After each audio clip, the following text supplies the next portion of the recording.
Hello everyone, this is Muskan Jain and welcome back to your favourite channel Magnet Brains, जो आपको provide करता है quality education, वो भी फ्री ऑफ कॉस्ट। आज हम करने वाले हैं माइक्रोब्स इन ह्यूमन वेलफेयर के एनसीईआरटी सॉल्यूशंस का पार्ट 2। मतलब ये चैप्टर आज होने वाला है फुल्ली कंप्लीट, पूरे टॉपिक वाइज एक्सप्लेनेशंस के साथ, और एनसीईआरटी सॉल्यूशंस भी आज हो जाने वाले हैं कंप्लीट। इससे पहले मैं 50% क्वेश्चंस आपको बता चुकी हूं, उनके सॉल्यूशंस आपको बता चुकी हूं, उनसे रिलेटेड कॉन्सेप्ट्स को हम एक बार फिर से डील कर चुके हैं, राइट। आज हमें कर लेना है इसी का पार्ट 2। चलो देखते हैं। सबसे पहले जो क्वेश्चन हमारे सामने है वो क्या पूछ रहा है। Yes, question number 8 ask What is the key difference between primary and secondary sewage treatment? याद करो, पार्ट 1 में मैंने इसके बारे में आपको थोड़ा सा एक बार फिर से रिवाइज करवा दिया था। टॉपिक में तो हमने पढ़ा ही है। जो हमारा टॉपिक था role of microbes in sewage treatment, STPs के बारे में जब हमने पढ़ा था, सीवेज ट्रीटमेंट प्लांट्स के बारे में जब हमने पढ़ा था। ये जो एसटीपी है इसे याद रखना, ये एब्रिविएशन एसटीपीज ऐसे, ठीक है, ये एब्रिविएशन याद रखना। क्या है इसका मतलब? सीवेज ट्रीटमेंट प्लांट्स, ओके, तो इट बिकम्स एसटीपीज। इनके बारे में हम पढ़ चुके हैं। हमने पढ़ा था कि इसके अंदर हुआ करती थी 2 स्टेप्स, एक होता था प्राइमरी ट्रीटमेंट और दूसरा होता था सेकेंडरी ट्रीटमेंट। ये पढ़ा हुआ है हमारा। एक होता था प्राइमरी ट्रीटमेंट और दूसरा स्टेप इसी का क्या था? Secondary treatment. अब ये जो प्राइमरी और सेकेंडरी ट्रीटमेंट की बात यहां पर चल रही थी, इसमें हमने देखा था कि प्राइमरी ट्रीटमेंट में, ठीक है, प्राइमरी ट्रीटमेंट में प्रोड्यूस हुआ था क्या? प्राइमरी ट्रीटमेंट के अंदर प्रोड्यूस हुआ था प्राइमरी स्लज, ठीक है। प्राइमरी ट्रीटमेंट से प्रोड्यूस हुआ था प्राइमरी स्लज और सेकेंडरी ट्रीटमेंट से प्रोड्यूस हुआ था एक्टिवेटेड स्लज, एक्टिवेटेड स्लज, ठीक है। ये सारे वो कुछ की कॉन्सेप्ट्स थे जिनके बारे में हमने पढ़ा हुआ है under the topic role of microbes in sewage treatment plants या सीवेज ट्रीटमेंट, ठीक है। अब ये सीवेज ट्रीटमेंट प्लांट हो गया भाई, प्राइमरी ट्रीटमेंट वाली स्टेप हो गई, सेकेंडरी ट्रीटमेंट वाली स्टेप हो गई। दोनों ट्रीटमेंट में हमें जो सेडिमेंट होने वाला पोर्शन मिला था, हर एक ट्रीटमेंट के बाद उसे सेडिमेंट किया गया था, और जो पोर्शन उसका, जो वेस्ट, जो सॉलिड पोर्शन, जो सेडिमेंट हुआ था, जो जम गया था नीचे, जो क्या हो गया था, डिपॉजिट हो गया था, उसे क्या कहा था? प्राइमरी स्लज कहा था। और जो सेकेंडरी ट्रीटमेंट से सेडिमेंट होने वाला पोर्शन मिला था, जो उसका पार्ट मिला था, उसे एक्टिवेटेड स्लज कहा था। प्राइमरी स्लज सेकेंडरी ट्रीटमेंट से मिला एक्टिवेटेड स्लज, ये दोनों जो स्लज थे, इनसे ही पूरा जो ट्रीटमेंट की कहानी है वो बनी थी।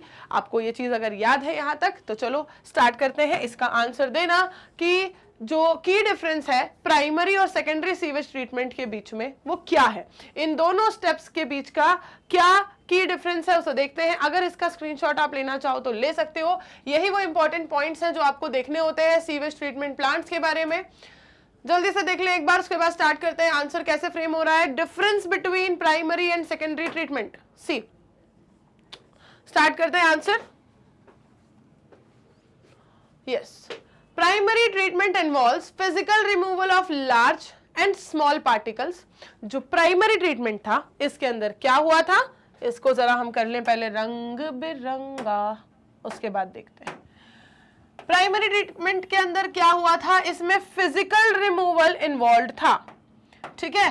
फिजिकल रिमूवल हुआ था लार्ज एंड स्मॉल पार्टिकल्स का। सेकेंडरी ट्रीटमेंट के अंदर क्या हुआ था? जो सेकेंडरी सीवेज ट्रीटमेंट था, यहां पर हुआ था क्या? इसके अंदर इन्वॉल्व था बायोलॉजिकल डाइजेशन, ठीक है। इसके अंदर इन्वॉल्व था क्या? Biological digestion. See, primary treatment में फिजिकल रिमूवल करके लार्ज और स्मॉल पार्टिकल्स को अलग किया गया। किससे? सीवेज से। किस प्रोसेस के थ्रू? फिल्ट्रेशन प्रोसेस के थ्रू, सेडिमेंटेशन के थ्रू, ठीक है, फिल्ट्रेशन के थ्रू, सेडिमेंटेशन के थ्रू। यहां क्या किया गया? प्राइमरी ट्रीटमेंट में फिजिकली रिमूव किया गया, ठीक है, सेपरेट किया गया सीवेज से, फिल्ट्रेशन और सेडिमेंटेशन की प्रोसेस को यूज करके जो लार्ज पार्टिकल्स थे वो अलग, स्मॉल पार्टिकल्स थे वो अलग, ठीक है। इस तरह से हुआ था क्या? Primary treatment. यहां पर सबसे इंपॉर्टेंट टर्म क्या है इसके लिए? फिजिकल रिमूवल होता है इसके अंदर। इसके अंदर क्या होता है? Physical removal. This is the main की पॉइंट फॉर प्राइमरी ट्रीटमेंट। ये की पॉइंट आपको हमेशा उसकी स्टेटमेंट में मेंशन करना ही है। फिजिकल रिमूवल किसके अंदर? प्राइमरी ट्रीटमेंट के अंदर। फिर बात आई सेकेंडरी सीवेज ट्रीटमेंट की। फिर बात आई सेकेंडरी सीवेज ट्रीटमेंट की। इस सेकेंडरी सीवेज ट्रीटमेंट के लिए इंपॉर्टेंट टर्म क्या आ गया? It involves biological digestion. ये जो मैंने यहां पर हाईलाइट करके आपको दिखाए हैं, ये इन दोनों के लिए कंसर्न्ड की पॉइंट्स हैं। सेकेंडरी सीवेज ट्रीटमेंट में आपको ये टर्म जरूर यूज करना है। इसमें बायोलॉजिकल डाइजेशन होगा, ठीक है, किसका? ऑर्गेनिक मैटर का। किससे? माइक्रोब से। ये सब आप बाद में बताओगे। मेन की पॉइंट क्या बताओगे? Physical removal and biological digestion. अब यहां पर जब ऑर्गेनिक मैटर का बायोलॉजिकल डाइजेशन हुआ, किसके थ्रू? माइक्रोब्स के थ्रू।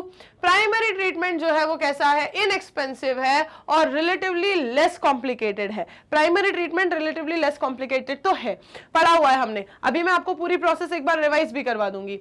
जबकि अगर हम बात करें सेकेंडरी सीवेज ट्रीटमेंट की, तो ये कैसा था? ये एक्सपेंसिव भी है और ये कॉम्प्लिकेटेड प्रोसेस भी है, ठीक है। ये एक्सपेंसिव भी है और ये प्रोसेस कॉम्प्लिकेटेड भी है। प्राइमरी ट्रीटमेंट की अगर हम बात करें तो इसमें फिजिकल रिमूवल कर रहे हैं लार्ज और स्मॉल पार्टिकल्स का। लार्ज और स्मॉल पार्टिकल्स को फिजिकली रिमूव करके उसका जो सेडिमेंटेड पोर्शन है, जिसे प्राइमरी स्लज कह रहे हैं, उसे ले जाकर यूज करेंगे सेकेंडरी ट्रीटमेंट में, ठीक है। प्राइमरी स्लज को ले जाकर यूज कर लेंगे कहां? सेकेंडरी ट्रीटमेंट के अंदर। सेकेंडरी ट्रीटमेंट में अब उसे क्या किया जाएगा? उसे बायोलॉजिकली डाइजेस्ट करवाया जाएगा। किसकी हेल्प से? कौन करेगा उसे डाइजेस्ट? बायोलॉजिकल बात हो रही है ना, मतलब कोई लिविंग ऑर्गेनिज्म करेगा। और लिविंग ऑर्गेनिज्म कौन? माइक्रोब्स, ठीक है। तो उनकी हेल्प से बायोलॉजिकल डाइजेशन करवाएंगे उस प्राइमरी स्लज का। प्राइमरी स्लज का बायोलॉजिकल डाइजेशन होने के बाद भी अब जब उसको क्या करा जाएगा? वापस से सेडिमेंट किया जाएगा। तो सेडिमेंट करते वक्त जो पोर्शन उसका बचेगा, जो उसका सॉलिड पार्ट, जो उसका सेडिमेंटेड पार्ट बचेगा, वो कहलाएगा एक्टिवेटेड स्लज। वो क्या कहलाएगा? वो पोर्शन कहलाएगा एक्टिवेटेड स्लज। और इस एक्टिवेटेड स्लज को फिर किया जाएगा क्या? इस एक्टिवेटेड स्लज को भी फिर और ज्यादा डिकम्पोज किया जाएगा और ये प्रोड्यूस करेगा किस चीज को? ये प्रोड्यूस करेगा फिर गैसेस को, है ना, बायोगैस को प्रोड्यूस करेगा। ये पूरी प्रोसेस हमारी पड़ी हुई है। और जो उसका लिक्विड पोर्शन बचेगा, उस लिक्विड पोर्शन से ऑर्गेनिक मैटर को हटाने का काम कौन करेगा? वो भी माइक्रोब्स ही करेंगे, वो भी माइक्रोब्स ही करेंगे। और वहां पर एक टर्म निकल कर आएगा फिर बायोलॉजिकल ऑक्सीजन डिमांड, बीओडी। जैसे जैसे बीओडी रिड्यूस होती जा रही है, मतलब ऑर्गेनिक मैटर भी उस लिक्विड से क्या होता जा रहा है? रिड्यूस होता जा रहा था। यही प्रोसेस पढ़ी हुई है हमने बीओडी के बारे में। याद आ रहा है कुछ, या भूली बिसरी यादें सब बिल्कुल भूल चुके हो? धुंधली बिल्कुल धूल चढ़ चुकी है हर चीज के ऊपर। इतना वक्त नहीं हुआ है पढ़े हुए हमें, सिर्फ 3-4 क्लास पहले की बात है, 3 से 4 क्लास, ठीक है। तो यहां पर क्या हुआ था? बायोलॉजिकल ऑक्सीजन डिमांड की बात हुई थी। जैसे जैसे बायोलॉजिकल ऑक्सीजन डिमांड, मतलब वो डिमांड जो वो ऑर्गेनिज्म, लिविंग ऑर्गेनिज्म, जिसको आपने उस ऑर्गेनिक मैटर को खत्म करने के लिए बैठाया है कि भाई ये तेरा काम है, जब तक ऑर्गेनिक मैटर खत्म नहीं हो जाता तब तक तुझे अपनी प्रोसेस चलाते रहना है। तो उसको अगर इतनी सारी एक्टिविटी करते रहना है तो उसे चाहिए क्या? ऑक्सीजन। तो जैसे जैसे वो ऑक्सीजन मांगता रहेगा, उसकी ऑक्सीजन की डिमांड कब तक चलेगी? जब तक उसका काम खत्म नहीं हो रहा। जब तक उसे काम करना है तब तक वो ऑक्सीजन डिमांड करेगा। काम क्या करना है उसे? ऑर्गेनिक मैटर का सफाया। तो जब तक ऑर्गेनिक मैटर पूरी तरीके से साफ नहीं हो जाता, वहां से गायब नहीं हो जाता, खत्म नहीं हो जाता, तब तक ऑर्गेनिज्म जो है वो ऑक्सीजन की डिमांड करता रहेगा। तो मतलब ऑक्सीजन की डिमांड अगर कम हो रही है, मतलब इसका काम कम हो गया। और ऑक्सीजन की डिमांड अगर बंद हो गई मतलब ऑर्गेनिक मैटर खत्म हो गया। ठीक है, तो जैसे जैसे बायोलॉजिकल ऑक्सीजन डिमांड कम होती जा रही है मतलब ऑर्गेनिक मैटर भी उस पानी में कम होता जा रहा है, राइट। तो यही थी बायोलॉजिकल ऑक्सीजन डिमांड की कहानी, और यहां से आपको समझ आया कि जो पूरी प्रोसेस आपकी प्राइमरी ट्रीटमेंट से लेकर सेकेंडरी ट्रीटमेंट तक चली थी वो क्या थी। सेकेंडरी ट्रीटमेंट में दो पोर्शन आपको मिले, जो लिक्विड पोर्शन मिला उस लिक्विड पोर्शन को तो बीओडी वाले कॉन्सेप्ट से क्या कर लिया गया, उसका पूरा ऑर्गेनिक मैटर सफा कर दिया गया और उसको रिलीज कर दिया गया वाटर बॉडीज में। ठीक है, अब उसके अंदर पोल्यूटिंग मटेरियल नहीं बचे क्योंकि आपने सबको क्या करवा दिया, सफाया। ठीक है, तो उसे रिलीज कर दिया, उसकी कहानी खत्म। जो सेडिमेंट हुआ था पोर्शन, जो सॉलिड पार्ट बचा था, उसे क्या किया, उसे बायोलॉजिकल डाइजेशन करवा के माइक्रोब्स की हेल्प से। कौन सा काइंड ऑफ डाइजेशन हुआ था यहाँ पर, देखो बायोलॉजिकल यूज यहाँ भी हुआ है माइक्रोब्स का और यहाँ भी हुआ है, लेकिन यहाँ पे कैसा हुआ था, एरोबिक। ये भी एक डिफरेंस है, यहाँ पे कैसा हुआ था, एरोबिक, यहाँ पे कैसा हुआ था, एनएरोबिक। ठीक है, एरोबिक एंड एनारोबिक। अब यहां पर जो ये करेंगे क्या, ये इस पूरे एक्टिवेटेड स्लज को डाइजेस्ट करने का काम करेंगे माइक्रोब्स एनारोबिक प्रोसेस से, और रिलीज करेंगे गैसेस को। रिलीज करेंगे किसे, गैसेस को। और जो गैसेस वो रिलीज करेंगे वो सारी गैसेस भी फिर क्या कर ली जाएंगी, यूज कर ली जाएंगी, बायोगैस। और जो मटेरियल बचेगा वो होगा क्या, जो मटेरियल अभी भी बचेगा, ऐसा नहीं है कि गैसेस पूरा जो कन्वर्जन हो गया उसके बाद कुछ बचना ही नहीं है, पूरा गायब हो जाएगा। आपने कंटेनर में एक्टिवेटेड स्लज डाला, माइक्रोब को डाला और एक टाइम के बाद पूरी तरीके से सिर्फ गैस ही गैस है, अब उसमें कुछ भी नहीं बचा, गायब, ऐसा नहीं होगा ना, कुछ पोर्शन उसका बचेगा। वो क्या कहलाया था, याद है ये सारे टर्म सभी को, वो क्या कहलाया था, स्लरी। क्या कहलाया था, स्लरी। अब ये जो पोर्शन बचता है इसमें क्या होता है, it is rich in nitrogen, rich in phosphorus, इसे यूज किया जाता है एज बायोलॉजिकल फर्टिलाइजर। ये आपके दोनों जो लेक्चर्स थे वो कंबाइन हो गए। ठीक है, एक तो बायोगैस वाला और एक सीवेज ट्रीटमेंट वाला, दोनों लेक्चर्स कंबाइंड है। ये जो स्लरी था इसको यूज किया जाता है एज बायो फर्टिलाइजर। अरे ये क्या हो रहा है, फिर से लिखना पड़ेगा। इसे यूज किया जाता है एज बायो फर्टिलाइजर।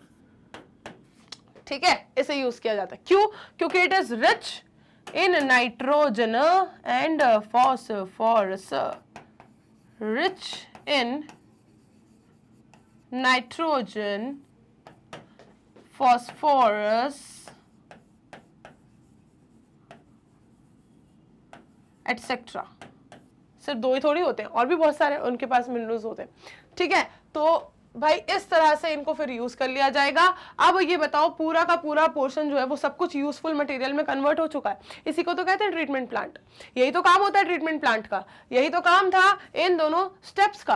प्राइमरी का काम क्या था वो हमने देखा, सेकेंडरी का काम क्या था वो हमने देखा, और उसके बाद वाली कहानी भी मैंने पूरी आपको बता दी। क्या अब आप देखो यहाँ पर कुछ भी ऐसा नहीं बचा है जो यूजफुल ना हो। जो पानी था वो भी क्या हो गया, वाटर बॉडी में रिलीज हो गया, पोल्यूशन उसका खत्म। जो गैसेस बनी है वो सब क्या हो जाएंगी, बायोगैस की तरह यूज कर ली जाएंगी एज अ फ्यूल, वो भी यूजफुल में कन्वर्ट हो गई।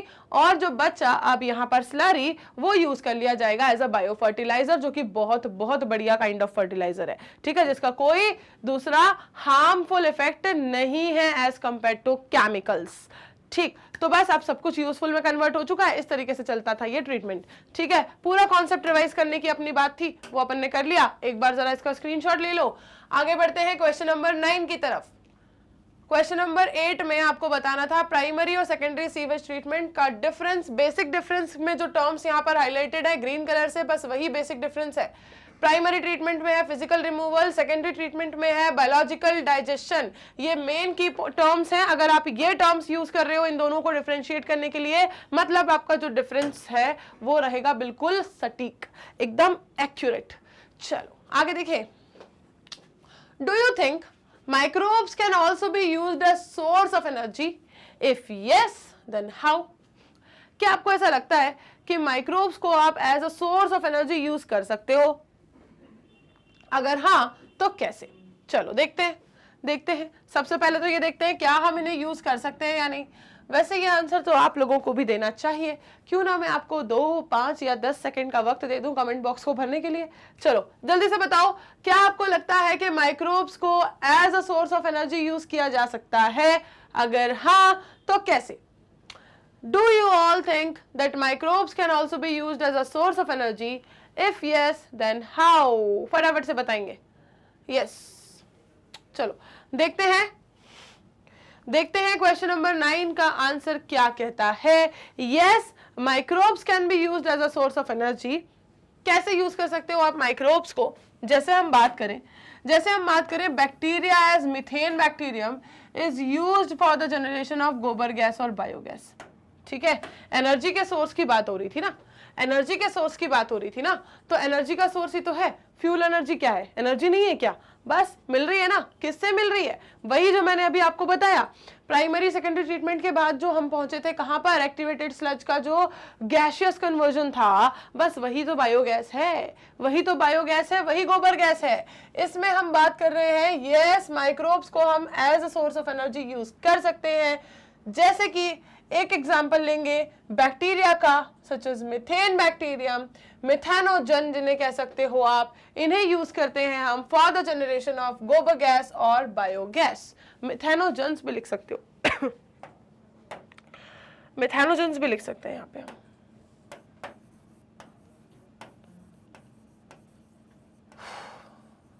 मिथेनोजन्स, ठीक है, इनको यूज करते हैं for the production of gobar gas और बायोगैस।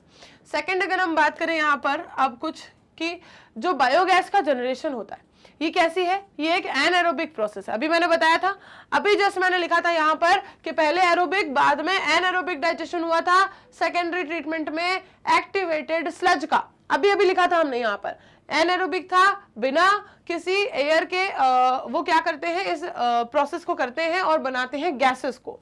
तो generation of biogas is an anaerobic process in a biogas plant. एक बायोगैस प्लांट में ये जो बायोगैस का जनरेशन है ये एनारोबिक प्रोसेस होती है, which consist of a concrete tank. और होती है कहां पर? एक कुछ नहीं, एक टैंक होता है। आपकी हाइट कितनी? मान लो 5 से 6 के बीच कुछ ना कुछ, ठीक है, 5 से 6 के बीच, 5 से 6 फीट के आसपास।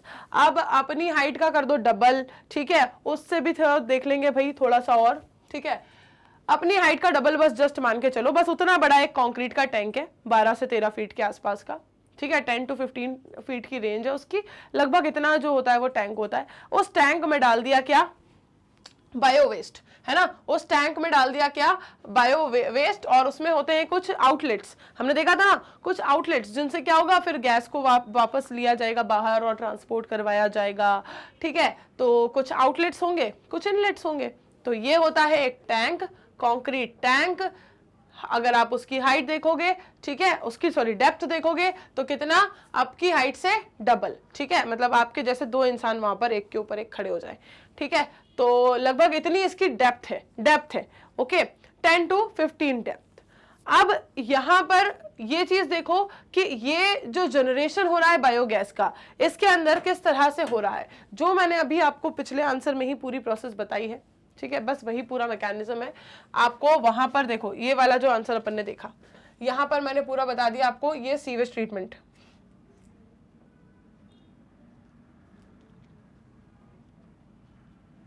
ठीक है, यहां पर पूरा बता दिया मैंने आपको सीवेज ट्रीटमेंट। प्राइमरी और सेकेंडरी के बाद हमने इसके बाद वाला प्रोसेस भी देख लिया था कि एक्टिवेटेड स्लज क्या था, उसको कैसे एनारोबिक प्रोसेस से क्या है डिकम्पोज किया है, गैसियस कन्वर्जन क्या हुआ है, और जो बचा है वो स्लरी है। यही मैंने आपसे कहा था कि इस स्टेप के बाद अपन पहुंच गए, इसके बाद वाले लेक्चर पे, सीवेज ट्रीटमेंट के बाद अपन पहुंच गए कहां पर? बायोगैस प्रोडक्शन वाले लेक्चर पे। बायोगैस प्रोडक्शन वाले लेक्चर से अब देखो रिमेनिंग जो पोर्शन बचा था, बायोगैस प्रोडक्शन वाले लेक्चर का जो रिमेनिंग पोर्शन बचा था, बस वो आपका कंप्लीट हो गया यहाँ पे। अब समझ आया क्यों मैं कहती हूँ कि एनसीईआरटी सॉल्यूशन अपने आप में पूरे कॉन्सेप्ट का रिवीजन होते हैं। हमने जो 2 लेक्चर पढ़े हैं, सीवेज ट्रीटमेंट और बायोगैस प्रोडक्शन, वो दोनों लेक्चर आपके इन 2 आंसर में कवर हो गए। पूरा उसका जो समरी था, उसका जो एक्सट्रैक्ट था, वो यहाँ आपको मिल गया। अब देखो क्या कह रहे हैं, जो डंग है, कैटल डंग, उसको मिक्स किया जाता है with water to form the slurry, ताकि क्या बने, स्लरी बने, and thrown into the tank, और फिर उसको टैंक में डाल दिया जाता है। The digester of the tank is filled with the numerous anaerobic methane producing bacteria, जिन्हें कहते हैं हम मिथेनोजेंस। क्या कहते हैं जिन्हें, मिथेनोजेंस कहते हैं। तो जो डाइजेस्टर है टैंक का, उसको पूरा बहुत सारे मिथेन प्रोड्यूसिंग बैक्टीरियाज मतलब मिथेनोजेंस से भर दिया जाता है, और वो प्रोड्यूस करते हैं फिर इस स्लरी से बायोगैस को। इस स्लरी से वो क्या करते हैं, बायोगैस को प्रोड्यूस करते हैं। स्लरी और कुछ नहीं है, स्लरी जो है वो जो केटल डंग है उसको बस मिक्स कर दिया गया है वाटर के साथ, वो है स्लरी। अब इसको डाल दिया जाएगा इस टैंक में, जिसमें है पहले से क्या, मीथेन प्रोड्यूसिंग बैक्टीरिया मतलब मिथेनोजेंस। अब ये जो बायोगैस उन्होंने प्रोड्यूस की है, इसे एक पाइप के थ्रू, एक आउटलेट के थ्रू क्या कर लिया जाएगा, बाहर निकाल लिया जाएगा, और उसे सप्लाई कर दिया जाएगा नियर बाय हाउसेज में, ताकि वो उसे यूज कर सके एज अ फ्यूल। ठीक है, एज अ फ्यूल उसे यूज कर सके। क्यों? क्योंकि उसका नेचर है इनफ्लामेबल। उसका नेचर कैसा है, इनफ्लामेबल। अब इस बायोगैस को रिमूव करके पाइप्स के through, which is then used as a source of energy, while the spent slurry is removed from the outlet and is used as a fertilizer। और जो स्लरी पूरी अब यहाँ पर खर्च हो चुकी है, ठीक है, जिससे आप बायोगैस प्रोड्यूस करवा चुके हो, उसके बाद भी जो उसका मटेरियल अब बाकी है उसको यूज किया जाएगा। कैसे? As a fertiliser, bio fertiliser, organic fertiliser, तीनों टर्म यूज कर सकते हो। फर्टिलाइजर, बायो फर्टिलाइजर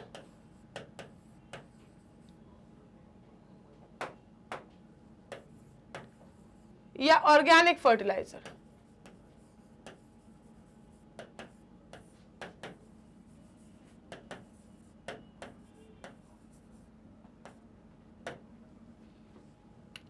ठीक है,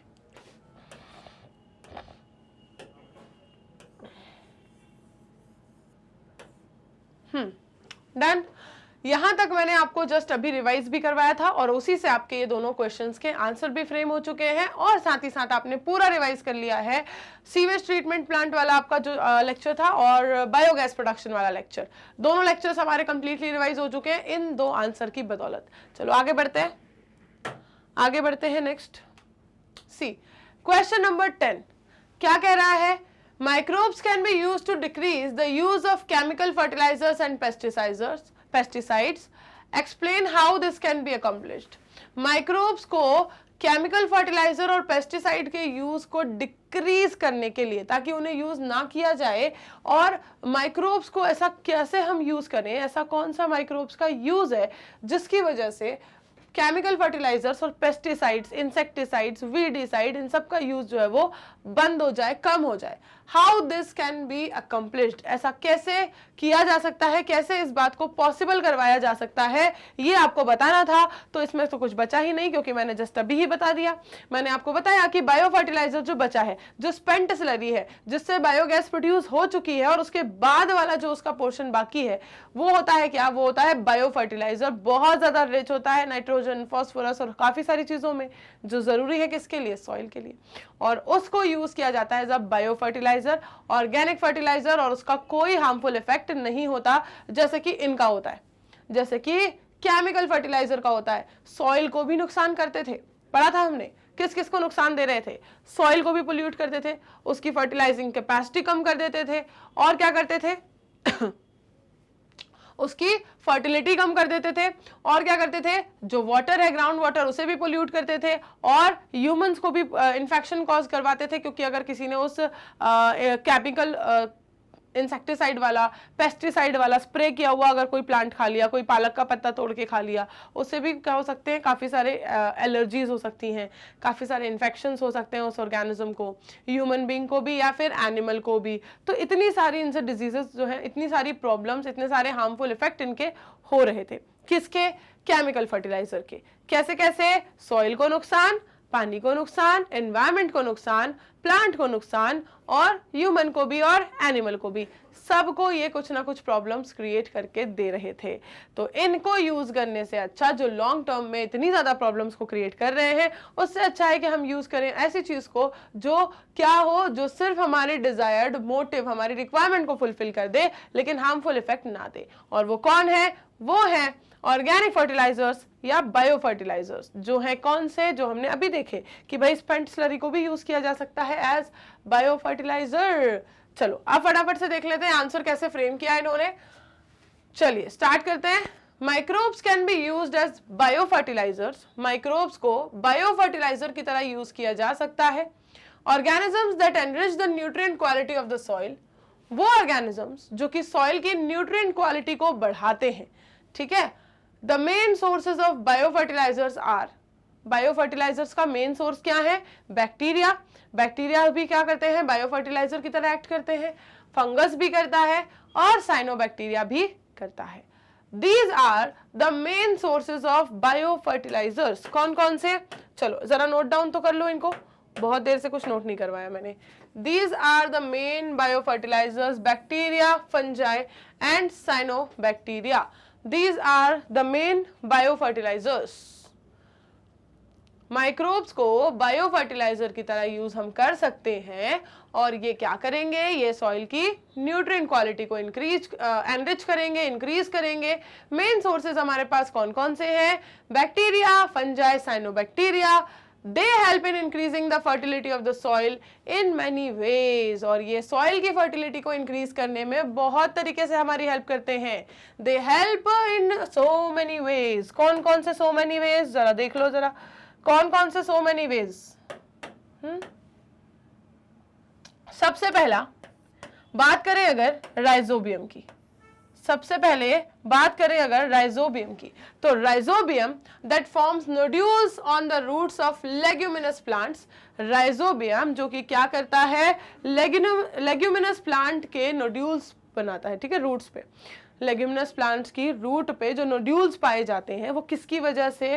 राइजोबियम की वजह से। एक सिम्बायोटिक एसोसिएशन होता है ये विच fixes atmospheric nitrogen into organic forms which is used by the plants as nutrient।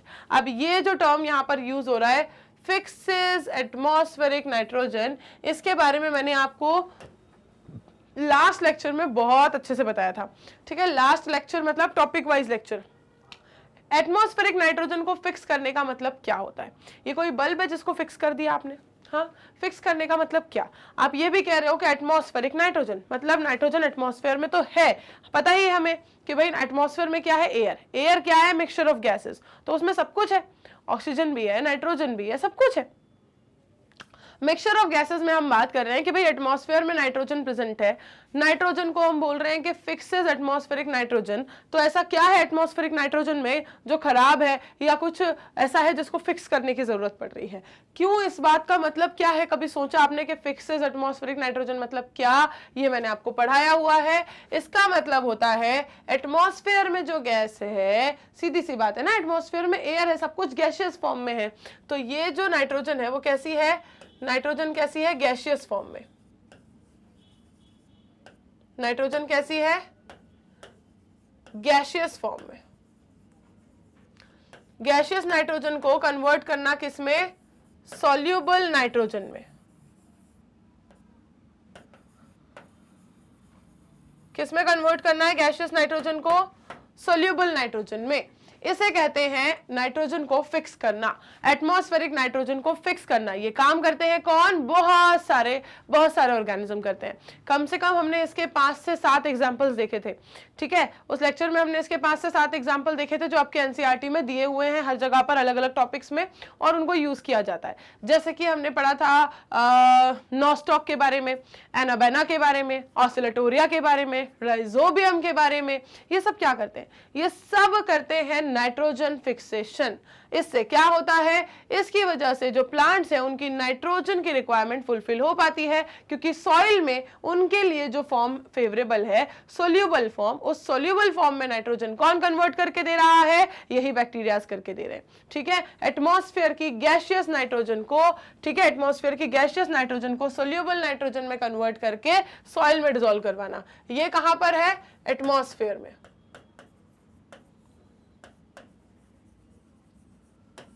ये कहां पर है, एटमॉस्फेयर में। सोल्यूबल कहां पर है, सॉइल में। सोल्यूबल कहां पर है, सॉइल में। ठीक है, ये काम है इनका।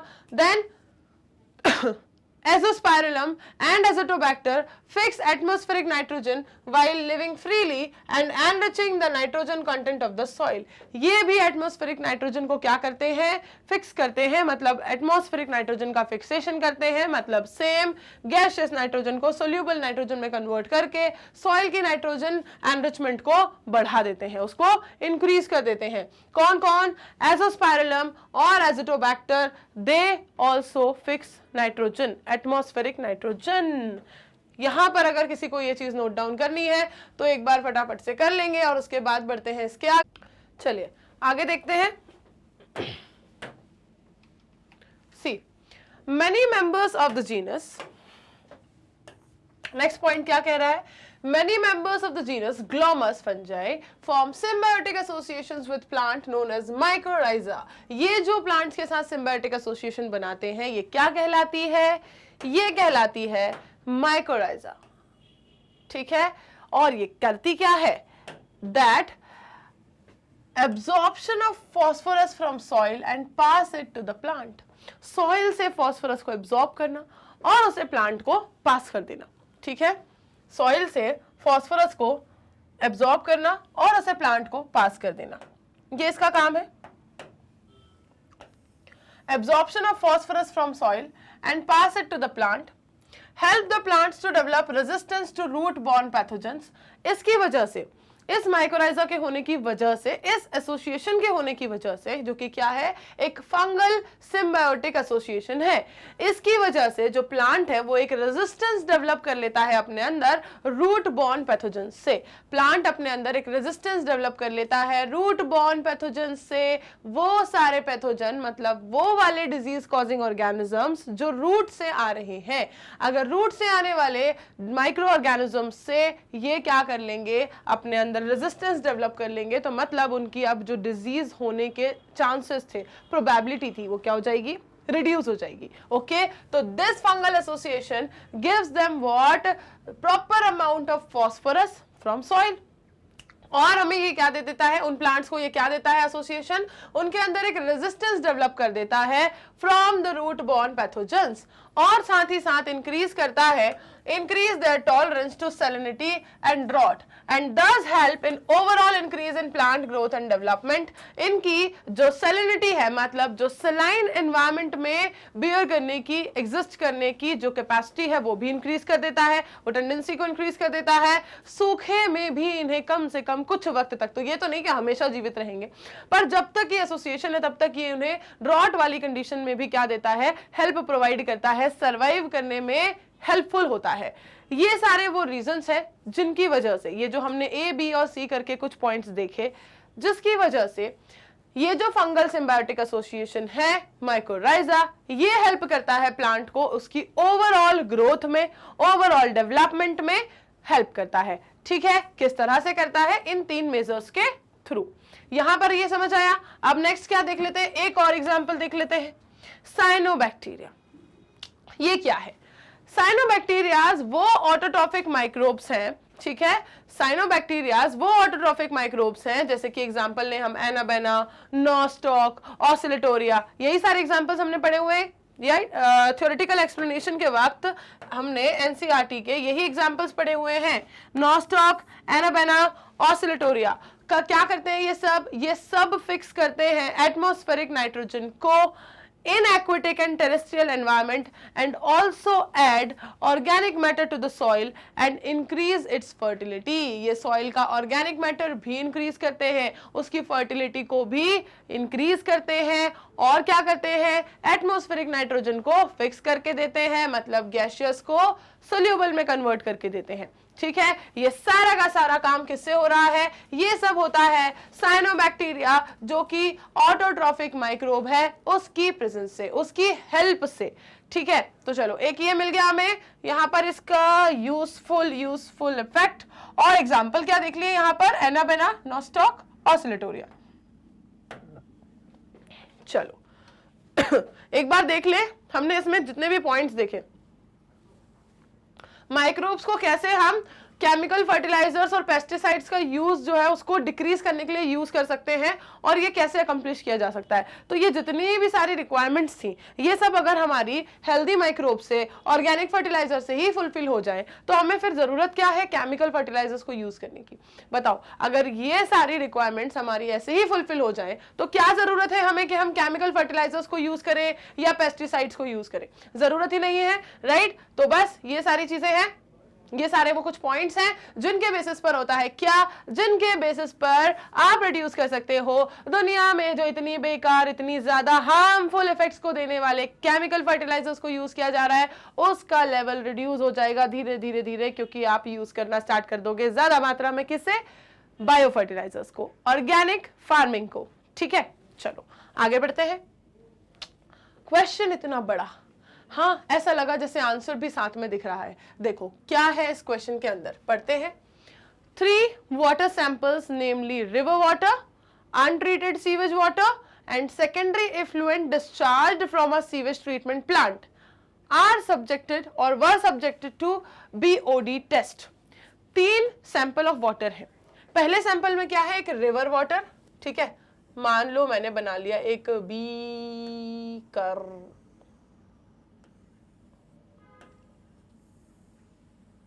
ठीक है, इसमें है 3 सैंपल्स ऑफ वाटर।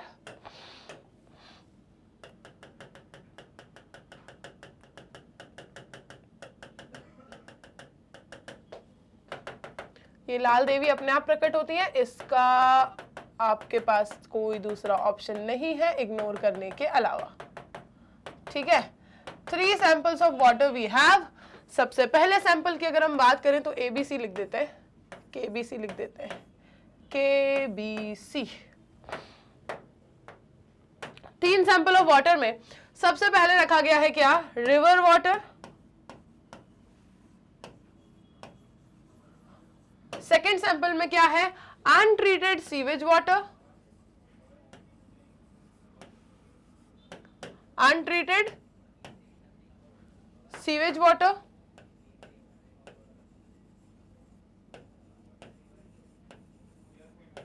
और थर्ड सैंपल में है secondary effluent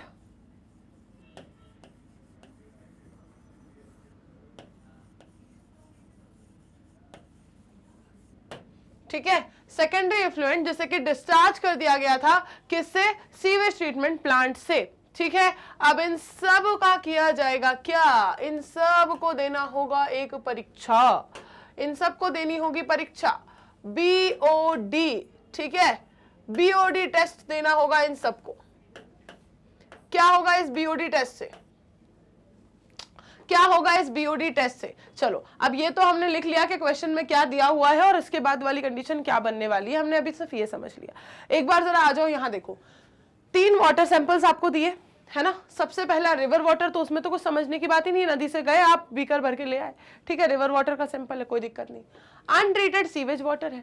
untreated sewage water क्या है भाई, सिंपल सी बात है, जो सीवेज वाटर है उसको बस डायरेक्टली ले लिया गया है, कोई ट्रीटमेंट नहीं हुआ, उसमें कुछ नहीं हुआ अभी, अनट्रीटेड सीवेज वाटर है। यहां तक भी कहानी क्लियर है। इसको जरा देख लो, सेकेंडरी इफ्लुएंट।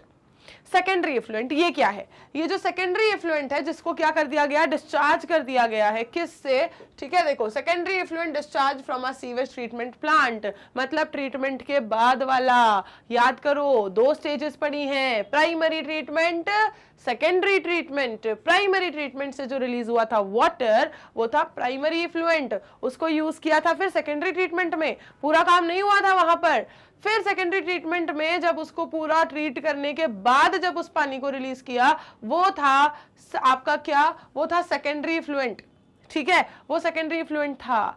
सेकेंडरी इफ्लुएंट में कहानी कौन सी आई थी और कौन सा टर्म स्टार्ट हुआ था, बीच में कौन सी प्रोसेस निकल कर आई थी जिससे ये क्वेश्चन बना हुआ है? BOD test. ये बीओडी आपने पढ़ा ही इस सेकेंडरी इफ्लुएंट के केस में था, याद करो जरा। अभी मैं आपको जो एनसीईआरटी सॉल्यूशंस करवा रही हूँ, पिछले लेक्चर में भी मैं इस बात को बता चुकी हूँ, आज वाले में भी बता चुकी हूँ, और इससे पहले जब पढ़ाया है तब तो बता ही चुकी हूँ, राइट, चैप्टर के लेक्चर्स में। तो ये मैं आपको बहुत बार समझा चुकी हूँ, उसी से बस ये क्वेश्चन है। अब देखो पूछा क्या है, पूछा ये है कि इन सैंपल्स को ए बी सी लेबल, अरे वाह सही किया हमने, हाँ सही किया हमने, कैपिटल कर देते हैं बस, मैंने तो अपनी मर्जी से कर दिया था। चलो अब इन्होंने दिया ही है तो इनकी मर्जी से कर देते हैं, कैपिटल कर देते हैं, के बी सी। ठीक है, के बी सी लेबल कर दिया, but the laboratory attendant and not note which was which. लेकिन जो लेबोरेटरी अटेंडेंट है उसने ये नोट नहीं किया कि कौन सा सैंपल कौन सा है। जैसे मैंने यहाँ नोट करके रखा हुआ है ना कि ए सैंपल ये है, बी ये है, सी ये है, तो ये चीज ऐसी फिक्स नहीं है। जरूरी नहीं है कि जो ए सैंपल है वो रिवर वाटर ही हो। 3 सैंपल है, एक रिवर का है, एक अनट्रीटेड है, एक सेकेंडरी इफ्लुएंट है, लेकिन कौन सा वाला कौन सा है ये नहीं पता। क्यों? क्योंकि जो लेबोरेटरी अटेंडेंट था उसने सैंपल ले लिए पर उस पे एबीसी बस लेबल करके लिख दिया, ये नहीं लिखा कि ए वाला रिवर है, बी वाला ये है, सी वाला ये है, लिखा ही नहीं। मतलब आपको ये पता है कि जो 3 सैंपल्स हैं वो इन 3 में से कहीं है, अब वो कौन सा वाला कहाँ है ये नहीं पता, ये आपको नहीं पता। अब क्या करना है, यही पता लगाना है क्या? चलो देख लेते हैं जरा करना क्या है इस क्वेश्चन में। जो बीओडी वैल्यूज हैं, बायोलॉजिकल ऑक्सीजन डिमांड अगर हम देखें इन तीनों सैंपल्स की, ए बी और सी की, वो क्या है? The BOD values of 3 samples A B and C were recorded as 20 mg per litre, 20 milligram per litre. ठीक है, इसे कहाँ लिखें हम? ढूंढो तो कोई अच्छी सी जगह, कहाँ लिखूं मैं इसे? यहां लिख दूं?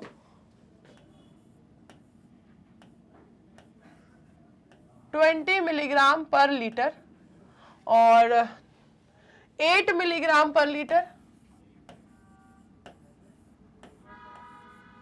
और उसके बाद 400 मिलीग्राम पर लीटर। ठीक है,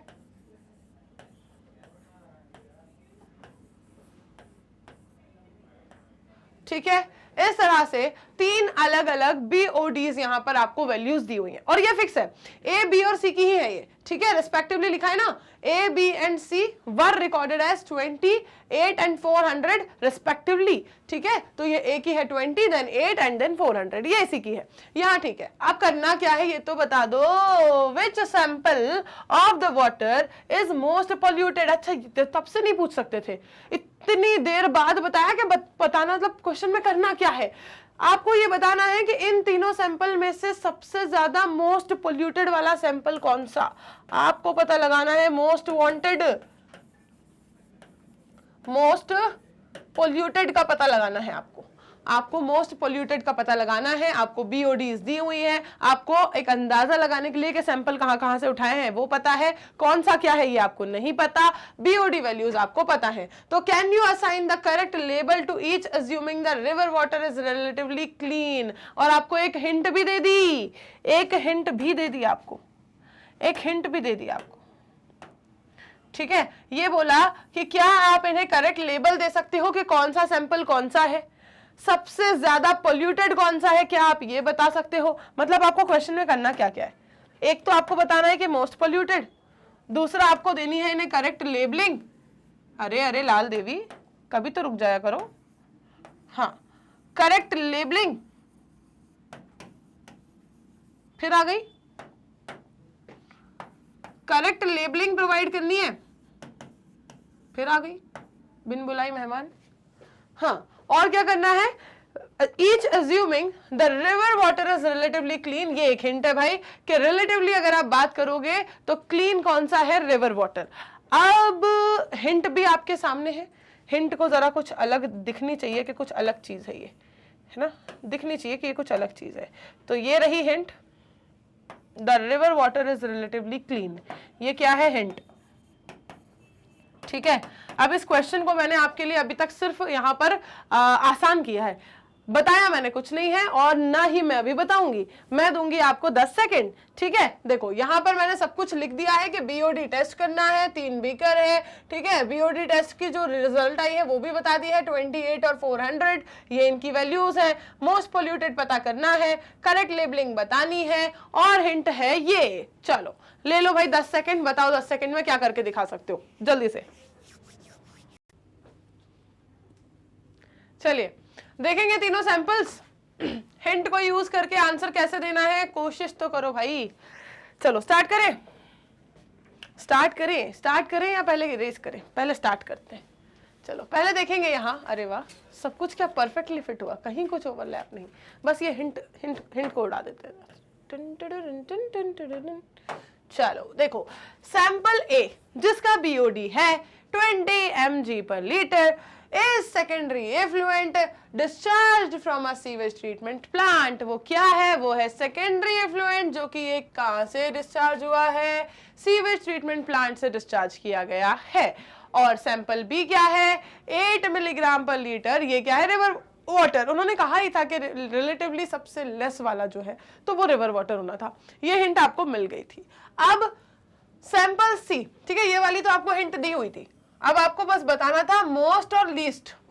ठीक है, बस मोस्ट और लीस्ट आपको ढूंढना था, आपका जो फॉर्मेट है वो जम जाता। सैंपल सी में जो जिसकी बीओडी 400 बताई गई है is the untreated sewage water. ये भी ऑब्वियस सी बात थी कि जो अनट्रीटेड सीवेज वाटर है उसी में सबसे ज्यादा होनी है। ठीक है, उसमें क्यों सबसे ज्यादा होनी है, क्योंकि बीओडी होती क्या है, अगर आपको ये कॉन्सेप्ट पता है तो आप इस बात को समझ जाओगे। बीओडी क्या होती है, बायोलॉजिकल ऑक्सीजन डिमांड, वो डिमांड जो ऑर्गेनिज्म करते हैं कि मुझे ऑक्सीजन चाहिए, मुझे ऑक्सीजन दोगे तभी मैं जो ऑर्गेनिक मैटर है उसका सफाया करूंगा, जिसे क्या किया गया है, जिस ऑर्गेनिज्म को पानी में दिया गया है, डाला गया है। ठीक है, इसमें पानी में डाला गया, कौन से पानी में, ये अनट्रीटेड सीवेज वाटर वाला। ठीक है, जिसको ट्रीट करवाना है तो उस ऑर्गेनिज्म को यहाँ छोड़ दिया गया, भाई यहाँ पे ग्रोथ करो, यहाँ पे से ऑर्गेनिक मैटर का सफाया करो। ठीक है, कर देगा, कोई दिक्कत नहीं, बदले में कुछ तो मांगेगा, बदले में कुछ तो मांगेगा। क्या मांगता है, ऑक्सीजन मांगता है। तो वो जो ऑक्सीजन मांगी जाती है, जो ऑक्सीजन की डिमांड की जाती है, बस वही कौन कर रहा है डिमांड, लिविंग ऑर्गेनिज्म कर रहा है ना, बस उसी को कहते हैं बायोलॉजिकल ऑक्सीजन डिमांड। ठीक है, तो जब तक आप ये समझो कि उसको काम क्या दिया गया, ऑर्गेनिक मैटर का सफाया करना। ऑर्गेनिक मैटर का सफाया करने के लिए वो ऑक्सीजन की डिमांड कब तक करेगा, वो ऑक्सीजन की डिमांड तब तक करेगा जब तक ऑर्गेनिक मैटर पूरी तरीके से सफाया नहीं हो जाता, तब तक वो ऑक्सीजन की डिमांड करता रहेगा, क्योंकि उसका काम करना है उसे, उसका काम अभी खत्म नहीं हुआ है, एक्टिविटी करने के लिए उसको ऑक्सीजन चाहिए, तो वो ऑक्सीजन मांगता रहेगा। बस यही प्रोसेस है, इसी को कहते हैं हम कि जब तक ऑर्गेनिक मैटर उसके अंदर बाकी है, जब तक वो पूरी तरीके से अभी क्या नहीं हुआ है, ट्रीट नहीं हुआ है वाटर, तब तक वो क्या करेगा, बायोलॉजिकल ऑक्सीजन डिमांड उसकी रहेगी। जैसे जैसे बायोलॉजिकल ऑक्सीजन डिमांड कम होती जा रही है, मतलब ऑर्गेनिक मैटर भी कम होता जा रहा है, इसीलिए अब वो ऑक्सीजन की डिमांड कम कर रहा है। कौन, माइक्रो ऑर्गेनिज्म। ठीक है, ये थी बायोलॉजिकल ऑक्सीजन डिमांड। और ऑब्वियस सी बात है कि जिसकी डिमांड इतनी ज्यादा है मतलब वो सबसे ज्यादा पोल्यूटेड है, मतलब उसमें सबसे ज्यादा ऑर्गेनिक मैटर है, इसीलिए वो इतनी ज्यादा डिमांड करके और वहां पे ग्रो करके क्या कर रहे हैं, उसको कम करने की कोशिश कर रहे हैं। तो जिसके अंदर सबसे ज्यादा बीओडी वो सबसे ज्यादा पोल्यूटेड। तो मोस्ट पोल्यूटेड पता चल गया, कौन सा वाला, सबसे ज्यादा बीओडी वाला, सबसे ज्यादा बीओडी वाला मोस्ट पोल्यूटेड। मोस्ट पोल्यूटेड में हम लिख देंगे किसको, 400 mg पर लीटर। ठीक है, अब इसके ऊपर लेबलिंग क्या दोगे, मोस्ट पोल्यूटेड तो पता चल गया, लेबलिंग भी देनी थी, लेबलिंग कैसे दोगे, लेस वाला कौन सा हो गया, रिवर वाटर। ठीक है, ये लेबलिंग तो इसकी हो गई, ये लेबलिंग तो इसकी हो गई। ठीक, अब बचा कौन, अब बचा कौन, ये काम करते हैं यहाँ पर एबीसी लिख लेते हैं, एरो नहीं बना रहे, एबीसी लिख लेते हैं यहाँ पर। ये 8 mg लीटर वाला आपका हो गया बी, रिवर वाटर। ठीक है। अब देखो मोस्ट वाला कौन सा होगा, अनट्रीटेड सीवेज वाटर ही होगा, जिसका ट्रीटमेंट अगर कुछ भी हो सकता है प्राइमरी सेकेंडरी लेवल पे कितना भी हो गया है तो पहले से तो कम ही हो जाएगा ना, अनट्रीटेड से तो कम ही पोल्यूटेड होगा वो, तो इसलिए जो अनट्रीटेड है वो होगा सबसे ज्यादा मोस्ट पोल्यूटेड। तो बस ये आपका 400 mg लीटर वाला हो गया क्या, अनट्रीटेड सीवेज वाटर, और जो बच गया बीच का बंदर बन गया, अरे ए आएगा, बंदर बी फॉर बंदर लिख दिया मैंने, ए आएगा, ठीक है। बस ऐसे बनेगा ये सी। तो सैंपल ए जिसका बीओडी 20 mg पर लीटर है is secondary effluent discharge from a sewage treatment plant, और सैंपल बी जिसका बीओडी एच 8 mg पर लीटर है वो रिवर वाटर है, और सैंपल सी जिसका बायोलॉजिकल ऑक्सीजन डिमांड सबसे ज्यादा है वो है अनट्रीटेड सीवेज वाटर। और जैसे जैसे बीओडी जो है वो क्या बताता है, BOD is the direct measure of organic matter present in water, higher the BOD more the polluted water, जितना ज्यादा ऑक्सीजन डिमांड उतनी ज्यादा उसके अंदर पोल्यूशन, मतलब जितना ज्यादा बीओडी का लेवल उतना ज्यादा पोल्यूटेड वाटर, ठीक है, जितना ज्यादा बीओडी का लेवल उतना ज्यादा पोल्यूशन का लेवल, कैसे भी कह लो यार, बात तो एक ही है, ठीक है। तो कई सारे अल्टरनेटिव्स मैंने आपको प्रोवाइड कर दिए और इस क्वेश्चन को हमने सॉल्व कर लिया। जो क्वेश्चन इतना बड़ा दिख रहा था उसमें कॉन्सेप्ट कुछ भी नहीं था, और 90% केसेस में यही होता है, जो भी क्वेश्चंस इतने बड़े बड़े दिख रहे होते हैं ना उनमें कॉन्सेप्ट कुछ भी नहीं होता, कॉन्सेप्ट हमेशा होता है उनका बिल्कुल बेसिक, एकदम बेसिक सा, बस आपको ये पता होना था, बस आपको ये पता होना था, और ये क्वेश्चन में कुछ भी नहीं था, that higher the BOD more polluted the water, बस आपको ये पता होना था, और आपको ये पता होना था कि कौन सा इनमें से मोर पोल्यूटेड होता है और कौन सा लेस। सिर्फ दो कॉन्सेप्ट पे ये क्वेश्चन बेस्ड था, जिसे मैं अब इरेज कर रही हूं, एक बार अगर आप चाहो तो स्क्रीनशॉट ले सकते हो। उसके बाद स्टार्ट करते हैं फिर हम नया क्वेश्चन।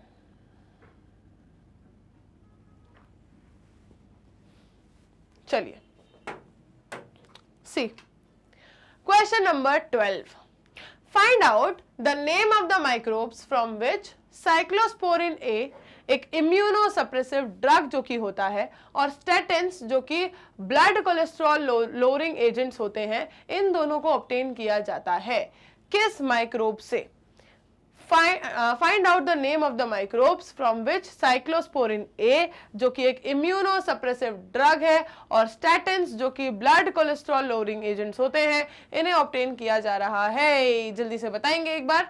हाँ, find out the name, see these are the name. Cyclosporin A को ऑब्टेन करते हैं हम एक फंगस से which is named as Trichoderma polysporum, ठीक है। साइक्लोस्पोरिन ए को ऑब्टेन किया जाता है एक फंगस से जिसका नाम है ट्राइकोडर्मा पॉलीस्पोरम, और स्टेटिन्स को ऑब्टेन किया जाता है किससे, मोनास्कस परप्यूरियस से। स्टेटिन्स को ऑब्टेन किया जाता है किससे, मोनास्कस परप्यूरियस से। इन दोनों से ऑब्टेन होते हैं क्या, इन दोनों से ऑब्टेन होते हैं ये ड्रग्स, इम्यूनोसप्रेसिव ड्रग और कोलेस्ट्रॉल लोअरिंग एजेंट, इन दोनों से ये ऑब्टेन होते हैं, ठीक है। इन दोनों को चलो हाईलाइट हो गए हैं, आंसर की तरफ आगे बढ़ते हैं। See question number 13, find out the role of microbes in the following and discuss it with your teacher. अच्छा, आपको एक पर्टिकुलर माइक्रोब के बारे में क्या करना है, उसका रोल पता करना है यहाँ पर कि किसका रोल है, और फिर उसको अपने टीचर के साथ डिस्कस करना है। चलो डिस्कस करते हैं। सिंगल सेल प्रोटीन, ठीक है, सिंगल सेल प्रोटीन की बात हो रही है। अब आपको यहाँ पर माइक्रोब्स का क्या रोल है ये पता करना है और फिर उसको डिस्कस करना है।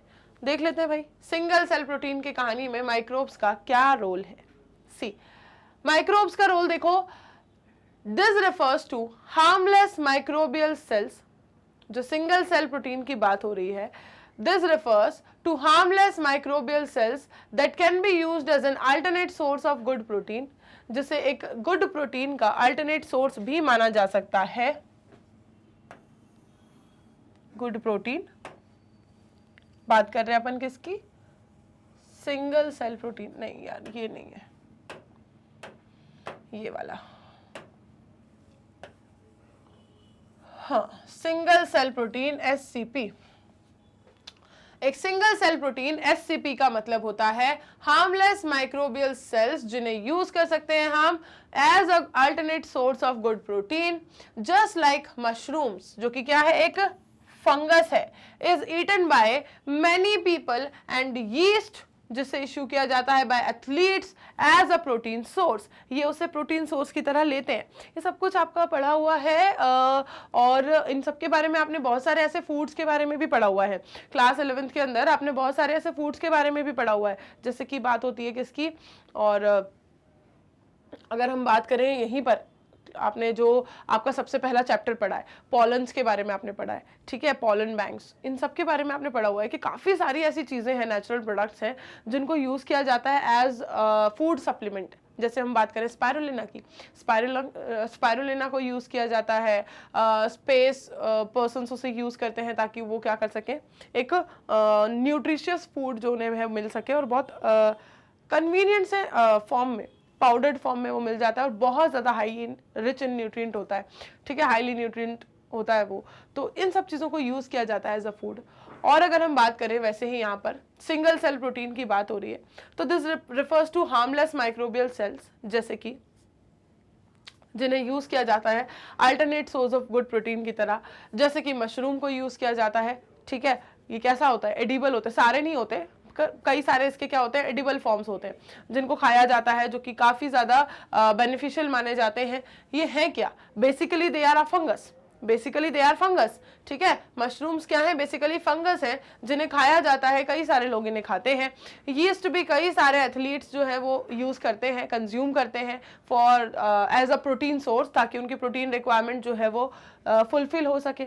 उन्हें ज़्यादा ज़रूरत होती है प्रोटीन्स की, उन्हें बहुत ज़्यादा हाई परफॉर्मेंस की ज़रूरत होती है, एनर्जी की ज़रूरत होती है, उसके लिए वो इनको यूज़ करते हैं। एंड ऑल्सो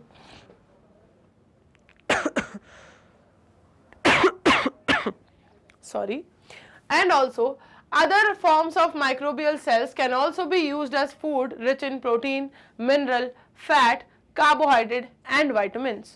और भी कई सारे ऐसे माइक्रोबियल सेल्स हैं जिनको यूज किया जाता है as protein, mineral, fat, carbohydrate and vitamins, ठीक है, जिन्हें यूज किया जाता है प्रोटीन्स की तरह, मिनरल्स की तरह, फैट्स की तरह, कार्बोहाइड्रेट की तरह, विटामिन्स की तरह। माइक्रोब्स लाइक स्पायरुलिना, और भी कई सारे माइक्रोब्स हैं जैसे कि जिसका मैंने अभी अभी नाम लिया था, स्पायरुलिना, मेथाइलोफिलस, मेथाइलोट्रोफस, अरे यार पूरा एक साथ ही करना है, स्पायरुलिना, मेथाइलोफिलस, मेथाइलोट्रोफस, ठीक है, इन्हें भी यूज किया जाता है, कंज्यूम किया जाता है ताकि इनसे क्या हो सके, प्रोटीन रिक्वायरमेंट फुलफिल हो सके, न्यूट्रिएंट रिक्वायरमेंट जो है इनसे बहुत जल्दी फुलफिल हो जाती है। They are being grown on an industrial scale, ठीक है, इन सबको अब ऑब्वियसली बात है यार, कोई चीज़ अगर इतनी ज़्यादा यूज़ की जा रही है, उसकी रिक्वायरमेंट इतनी ज़्यादा है, उसके बेनिफिट्स इतने ज़्यादा हैं, तो उसे लार्ज स्केल प्रोडक्शन भी करना पड़ेगा, तो इसे इंडस्ट्री में फिर ग्रो करवाया जाता है, ठीक है, फिर इसे इंडस्ट्रीज में ग्रो करवाया जाता है और उससे होता है क्या, उससे होता है क्या, उससे होता है क्या, इनका लार्ज स्केल प्रोडक्शन करके इनको मार्केट में फिर कमर्शलाइज किया जाता है, बेचा जाता है, लोग खरीदते हैं इन प्रोडक्ट्स को, ठीक है, कई सारे फॉर्म्स में आते हैं, टैबलेट के फॉर्म में, पाउडर के फॉर्म में, जेल्स के फॉर्म में, ठीक है, और लिक्विड्स के फॉर्म में, अलग अलग फॉर्म में ये पाए जाते हैं। Now they are being grown on an industrial scale on materials containing starch like wastewater from potato processing plants, straw, ठीक है, जो पोटैटो प्रोसेसिंग प्लांट होते हैं उसका जो वेस्ट वाटर होता है, स्टार्च कंटेंट बहुत ज्यादा होता है उसके अंदर, पोटैटो के अंदर स्टार्च कंटेंट बहुत ज्यादा है ना, तो ऐसी चीजों में स्टार्च कंटेनिंग मटेरियल्स के ऊपर उनको क्या किया जाता है, फिर ग्रो करवाया जाता है। Straw, molasses, animal manure, even on the sewage, sewage पर भी ग्रो करवाया जाता है। तो these single cell microbes can be used as source, तो इसलिए इन सिंगल सेल माइक्रोब्स को कैसे यूज कर सकते हैं हम, एज अ सोर्स, ठीक है। तो बस यही पूछा था कि इन माइक्रोब्स का हर एक पर्टिकुलर माइक्रोब का आपको यूज बताना था, क्या रोल हो सकता है उनका वो बताना था, तो बस यही रोल है इनका, यही यूज है इनका, जो कि बहुत बहुत ज़्यादा बड़े लेवल पे क्या किया जाता है, कमर्शियलाइज किया जाता है और यूज किया जाता है, ठीक है। चलो नेक्स्ट देखना है हमें, सॉइल के बारे में बताना है, सॉइल के लिए माइक्रोब्स का रोल बताना है। मतलब ये तो कैसा ही क्वेश्चन पूछ लिया, ये तो एक ऐसी बात हो गई कि एक इंसान से पूछ लिया कि भाई तुम्हारे पास एक हाथ तो है, अब बताओ इसके साथ दूसरे हाथ का क्या रोल है, तो भाई दोनों इक्वली इंपॉर्टेंट है, ठीक, तो मतलब इतनी किसी बहुत इंपॉर्टेंट चीज के बारे में पूछ लिया। सॉइल और माइक्रोब का तो ऐसा रिलेशन है जिसको कोई ब्रेक कर ही नहीं सकता, ठीक है। दोनों की लाइफ जो है वो एक दूसरे के बिना चल ही नहीं सकती। सॉइल की लाइफ माइक्रोब के बिना नहीं चल सकती, और माइक्रोब जो है वो कहाँ जाएंगे, उनको सबसे ज्यादा जो एनवायरमेंट प्रॉपर मिलता है सूटेबल रहने के लिए वो कहाँ मिलता है, सॉइल में ही मिलता है, ठीक है। तो सॉइल और माइक्रोब्स का अपने आप में अटूट रिश्ता है और उसी के बारे में आपसे पूछा गया है। चलो बता देते हैं। सॉइल, सॉइल क्या करती है? ये क्या हुआ, ये क्या हुआ?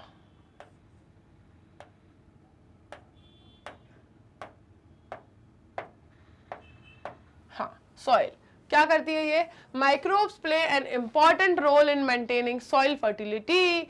सॉइल की फर्टिलिटी को मेंटेन करके रखने के लिए, उसको पोरस बनाने के लिए, उसको एयरी बनाने के लिए, उसको सॉफ्ट बनाने के लिए, उसको मॉइस्ट बनाने के लिए, उसको बहुत ज्यादा फर्टाइल बनाने के लिए, इन सारी एक्टिविटीज को करने के लिए जो रोल है वो किसका है? वो सारा का सारा रोल है माइक्रोब्स का, ठीक है। वो सारा का सारा रोल है माइक्रोब्स का।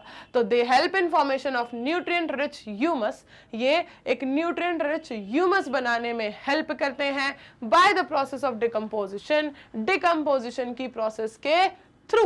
And then many species of bacteria and cyanobacteria have the ability to fix atmospheric nitrogen into usable forms।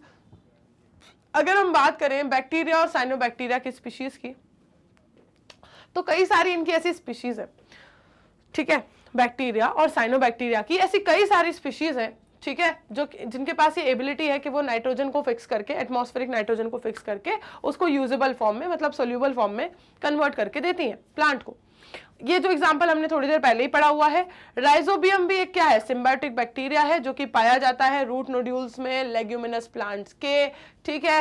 एजोस्पाइरलम और एजेटोबैक्टर भी क्या है? Free living nitrogen fixing bacterias हैं, ये भी करते हैं क्या? Nitrogen fixation. एनाबेना, नॉस्टॉक और ऑसिलेटोरिया ये क्या है? नाइट्रोजन फिक्सिंग साइनोबैक्टीरिया के ही एग्जांपल्स हैं, ठीक है। ये एग्जांपल्स मल्टीपल टाइम्स रिपीट हो रहे हैं, और आप याद करो जब मैंने चैप्टर पढ़ाया है मैंने एक साथ सारे आपको 6 to 7 एग्जांपल्स ये लिख के दे दिए थे कि ये सारे एग्जांपल इस चैप्टर में मल्टीपल टाइम्स आएंगे और कई सारे क्वेश्चंस में ये एग्जांपल्स यूज होंगे।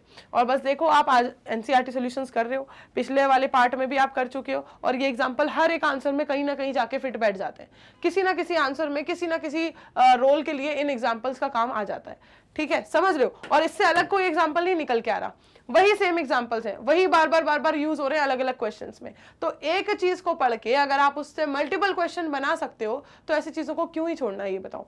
जितने भी मैं की पॉइंट्स यहाँ आपको लिखकर बताती हूँ वो सारे की पॉइंट्स ऐसे ही होते हैं जो आपको मल्टीपल आंसर्स देने में हेल्प करें। एक सिंगल चीज को पढ़ के आप मल्टीपल आंसर्स को बना पाओ, ये अप्रोच आपको इनसे मिलती है। चलो आगे देखते हैं। Arrange the following in decreasing order, most important first of their importance for the welfare of human society and give reasons for your answer। आपको इन सब को अरेंज करना है डिक्रीजिंग ऑर्डर में, ठीक है, घटते हुए क्रम में। सबसे पहले आपको लिखना है सबसे ज्यादा इंपॉर्टेंट वाले को, और फिर उससे लेस, उससे लेस, उससे कंपैरेटिवली लेस इंपॉर्टेंट, इस तरीके से आपको लिखते जाना है। किस चीज के लिए इंपॉर्टेंट? सबके लिए अलग अलग क्राइटेरिया पे जाके जो इंपॉर्टेंस है वो बदलती है। तो इंपॉर्टेंस आपको देनी है किसकी?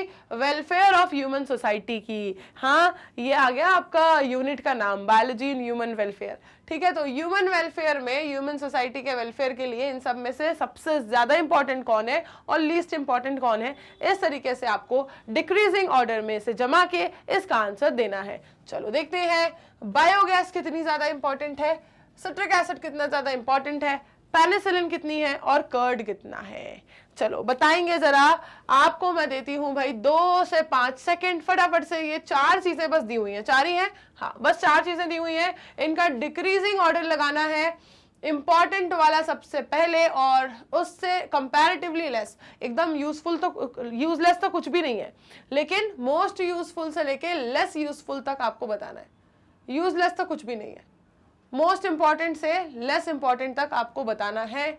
4 चीजें हैं, बताना किसके कॉन्टेक्स्ट में है? For the welfare of human society. चलो देखें आंसर, देखें आंसर, जल्दी से भर दिया कमेंट बॉक्स सभी ने या नहीं?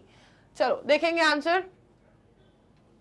पेनिसिलिन, पेनिसिलिन सबसे ज्यादा यूजफुल, ये हमने पढ़ा भी था जब हमने पेनिसिलिन के बारे में पढ़ा था, ठीक है। सबसे ज्यादा यूजफुल इसे माना गया है, ठीक है, सबसे ज्यादा इंपॉर्टेंट इस चीज को कहा गया है, क्योंकि इसकी वजह से, ठीक है, इंपॉर्टेंट डिस्कवरी इसको कहा गया था पूरी 20वीं सेंचुरी की, क्योंकि अगर ये डिस्कवर नहीं होती तो जितनी भी डिजीजेस से आज आप बच पा रहे हो, ठीक है, एंटीबायोटिक वाला कॉन्सेप्ट ही इससे डिस्कवर हुआ है। उसके बाद तो फिर कितनी एंटीबायोटिक बन गई, लेकिन वो पूरा कॉन्सेप्ट डिस्कवर हुआ है इसी से, इस डिस्कवरी से। तो सबसे ज्यादा इंपॉर्टेंट जो है वो ह्यूमन वेलफेयर के लिए कौन है? Penicillin, most important. देन आए आप किसके ऊपर? बायोगैस के ऊपर, सेकेंड मोस्ट इंपॉर्टेंट। देन आ गए आप कर्ड के ऊपर, थर्ड मोस्ट इंपॉर्टेंट, और उसके बाद आए आप सिट्रिक एसिड के ऊपर, which is the fourth most important thing, ठीक है। तो इस तरह से इनका बनेगा सीक्वेंस डिक्रीजिंग ऑर्डर में, सबसे पहले penicillin, then biogas, then curd and then citric acid.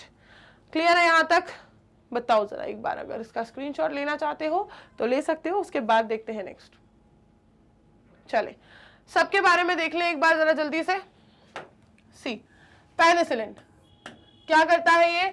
This is an antibiotic that help kills pathogens that cause infections and diseases and दस सेव्स लाइव्स। ये क्या है? ये वो एंटीबायोटिक है जो कि पैथोजेंस को मारने में, ठीक है, उनकी ग्रोथ को रोकने में, इन्फेक्शंस से बचाने में हेल्प करती है, और डिजीजेस से बचा के सबकी क्या बताती है? जान बचाती है। It saves lives. And then biogas, ये क्या है? Is a non polluting clean fuel. ये बिल्कुल भी पोल्यूशन कॉज करने वाला फ्यूल नहीं है जैसे बाकी फ्यूल से होता है। तो it is a non polluting clean fuel that is produced as a by product of sewage treatment, जो कि सीवेज ट्रीटमेंट के बाय प्रोडक्ट से प्रोड्यूस होता है। It is use for cooking and lighting up the homes in rural areas. इसे खाना बनाने में तो यूज किया ही जाता है, जो गांव के घर हैं उन सब में रोशनी के लिए भी इनको यूज करते हैं। And curd has good nutrient value. Curd की बात करें तो इसकी न्यूट्रिएंट वैल्यू बहुत ज्यादा होती है, विटामिन B12 इसमें बहुत होता है। It provides vitamin B12 and replaces harmful bacteria of the stomach with helpful ones, ठीक है। जो स्टमक में हार्मफुल बैक्टीरिया हैं उनको रिप्लेस कर देता है हेल्पफुल बैक्टीरिया से। स्टमक में चेक करता रहता है कि डिजीज कॉजिंग माइक्रोब्स तो नहीं आ गए, अगर आ गए हैं तो उनकी जगह ला देता है किसको? हेल्पफुल माइक्रोब्स को। ये रिप्लेसमेंट का काम भी ये करता है। हमारे स्टमक में ये पहले से प्रेजेंट होता है। Citric acid is used as preservative of food. और सिट्रिक एसिड को कैसे यूज किया जाता है? फूड प्रिजर्वेटिव की तरह यूज किया जाता है। तो these are the roles in human welfare of what? Of penicillin, of biogas, of curd and of citric acid. इन चारों चीजों का ये यूज था, ठीक है।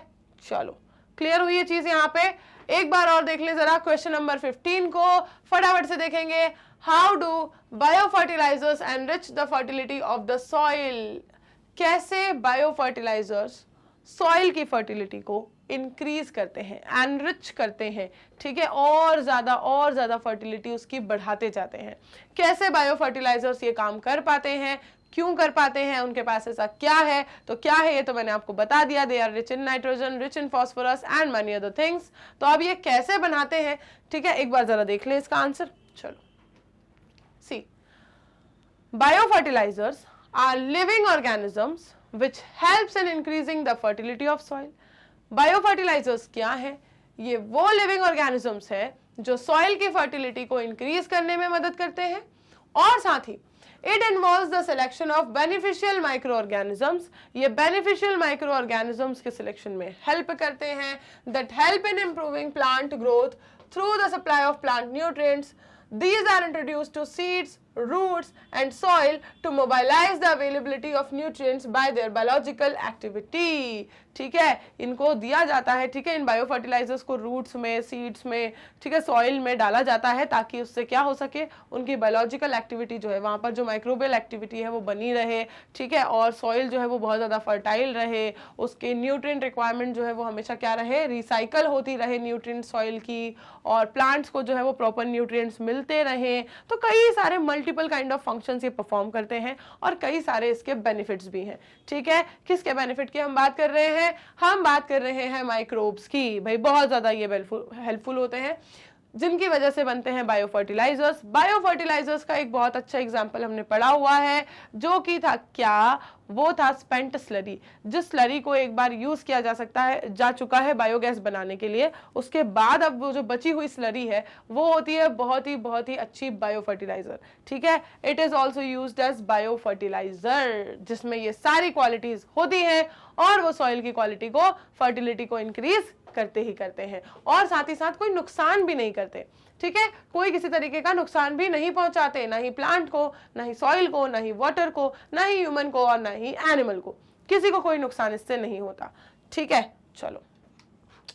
Thus they are extremely beneficial in enriching the soil with organic nutrients। इसीलिए ये बहुत ज़्यादा beneficial होते हैं सॉइल की organic nutrients की कैपेसिटी और नंबर कंटेंट को बढ़ाने में। Many species of bacteria and cyanobacteria have the ability to fix free atmospheric nitrogen। Bacteria और साइनोबैक्टीरिया की कई सारी ऐसी स्पीशीज हैं जो एटमॉस्फेरिक नाइट्रोजन को फिक्स करके देती हैं। और अब इस क्वेश्चन को मैं फिर से नहीं बताऊंगी, मैं थक चुकी हूँ आप लोगों को बार बार बता के, ऐसा लग रहा है कि आप लोग बोर हो जाओगे। ठीक है, कितनी बार बताएं। देखो अब तो आप लोग को समझ आ ही गया होगा कि वो जो 7 एग्जाम्पल आपने यहाँ पर देखे हैं इस चैप्टर के अंदर, वो कितने ज्यादा इंपॉर्टेंट है। हर आंसर में कहीं ना कहीं आके वो बैठ जाते हैं। देखो यहाँ फिर से आ गए, राइजोबियम आ गया, एजोटोबैक्टर आ गया, ठीक है, एनावेना नॉस्टॉक ऑसिलेटोरिया आ गया। ये कहीं पे भी, मतलब हर एक आंसर में कहीं ना कहीं आके फिट बैठ रहे हैं ये। तो इतनी इंपॉर्टेंट चीज को आप लोग कैसे इग्नोर कर सकते हो? जो मैंने आपको लेक्चर में 7 एक साथ लिख के बताए हैं और सबके बारे में वहां पर एक्सप्लेन किया है, अगर वो चीज आपने याद रखी है तो आपको हर आंसर में ये सारी चीजें आप रिपीटेड लग रही हैं, हर आंसर में। ठीक है, ये सब क्या कर रहे हैं? ये सब सॉइल की क्वालिटी को इंक्रीज कर रहे हैं, उसको न्यूट्रिएंट रिच बना रहे हैं, उसको नाइट्रोजन फिक्स करके दे रहे हैं। ठीक है, सारे के सारे। चलो अब इसी के साथ आपका पूरा एनसीईआरटी सॉल्यूशन वाला पार्ट खत्म होता है। एक बार जरा लेके आ जाए डुबकी। चलो एक बार डुबकी लेके आए स्टार्टिंग से जो हमने देखा है। कितने क्वेश्चंस आज हमने किए? क्वेश्चन नंबर 8 से हमने किया था शायद। हाँ, क्वेश्चन नंबर 8 क्या कहा था यहाँ पर? आपको की डिफरेंस बताना था प्राइमरी और सेकेंडरी सीवेज ट्रीटमेंट के बीच में। बता दिया हमने भाई, फिजिकल रिमूवल, बायोलॉजिकल डाइजेशन। और बताना था कि आपको कि क्या माइक्रोब्स को सोर्स ऑफ एनर्जी की तरह यूज कर सकते हैं? बिल्कुल कर सकते हैं, बायोगैस बनती तो है तो सोर्स ऑफ एनर्जी। और क्या पूछा? और पूछा कि माइक्रोब्स कैसे, अगर माइक्रोब्स को यूज करेंगे, उनको ऐसा कैसा यूज करें कि जो केमिकल फर्टिलाइजर है, इंसेक्टिसाइड है, पेस्टिसाइड है, वीडीसाइड है, इन सब के यूज जो है वो कम हो जाए, क्योंकि इनसे हार्मफुल इफेक्ट आ रहे हैं। तो कैसे इनका इफेक्ट जो है वो रिड्यूस होगा? भाई इनको यूज करो, आप माइक्रोब्स को यूज करो, बायो फर्टिलाइजर को यूज करो, ऑर्गेनिक फार्मिंग को यूज करो, तो वो सब कम हो जाएगा।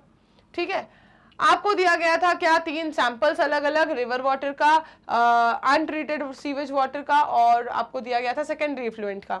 और आपको उनकी बीओडी वैल्यूज दी हुई थी। आपको बताना था मोस्ट पोल्यूटेड कौन सा है, लेस पोल्यूटेड कौन सा है, और इनके बारे में आपको लेबलिंग भी प्रॉपर देनी थी। देन आपसे पूछा गया कि कौन से वो माइक्रोब्स हैं जो साइक्लोस्पोरिन ए और स्टैटिन्स को बनाते हैं। तो भाई साइक्लोस्पोरिन ए जो है वो मिलता है हमें ट्राइकोडर्मा पॉलीस्पोरम से, और स्टैटिन्स हमें मिलते हैं मोनास्कस परप्यूरियस से।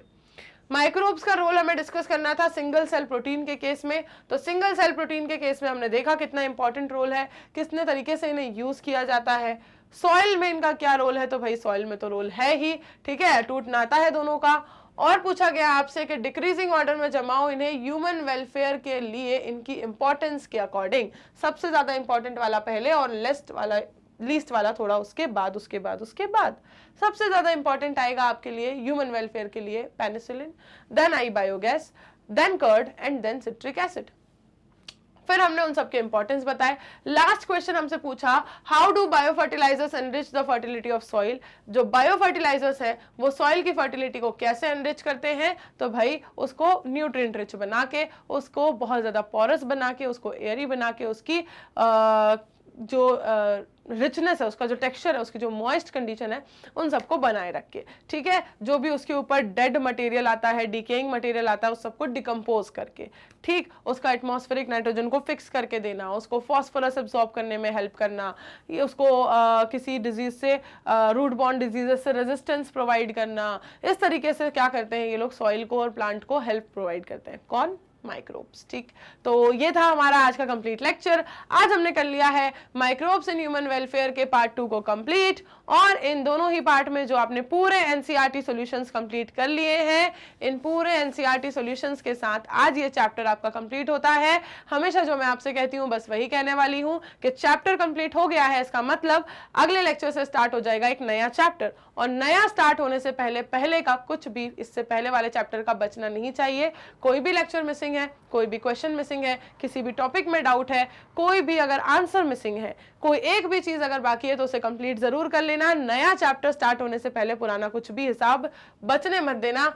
चले जाना अपने फेवरेट चैनल मैग्नेट ब्रेन्स के प्लेलिस्ट सेक्शन में, लाइव लेक्चर की प्लेलिस्ट मिलेगी, रिकॉर्डेड की प्लेलिस्ट मिलेगी, सारे लेक्चर्स आपको मिल जाएंगे, सारे चैप्टर्स आपको मिल जाएंगे अभी तक कंप्लीट किए हुए विद एनसीईआरटी सॉल्यूशंस। और ये पूरा कंटेंट सिर्फ ऐप पर ही नहीं, ठीक है, आप वेबसाइट से भी यूज कर सकते हो, ठीक है, विच इज www.magnetbrains.com। चलिए मिलते हैं नेक्स्ट लेक्चर में, पढ़ेंगे क्या, एक नया chapter. Till then bye bye, take care everyone.